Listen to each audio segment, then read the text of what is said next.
Welcome to Kenton's videos. Enjoy the video.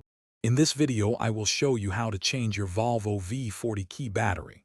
First, gather your essential tools: a fresh CR 2032 coin cell battery and a small flathead screwdriver.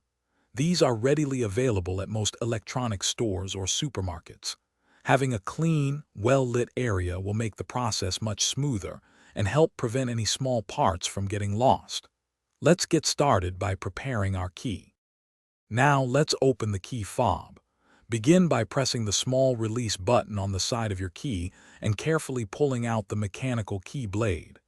This reveals a small slot. Take your flathead screwdriver and insert its tip into this slot. With a gentle twist, you can separate the two halves of the key fob casing. Be careful not to apply too much force, as the plastic can be delicate. With the key fob open, you'll see the old battery. Take a moment to observe its orientation, noting which side is facing up.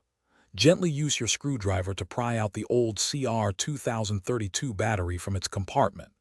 Now, take your new CR 2032 battery and insert it, ensuring the positive side, usually marked with a plus sign, faces upwards. This ensures proper contact and functionality for your key. Finally, let's reassemble your key fob. Carefully align the two halves of the casing and press them firmly together until you hear a satisfying click, indicating they are securely fastened. Then, slide the mechanical key blade back into its designated slot until it locks into place. Now, it's time for the crucial test. Try locking and unlocking your Volvo V40 to confirm everything is working perfectly. You've successfully changed your key battery. Thanks for watching. Consider subscribing if we helped you.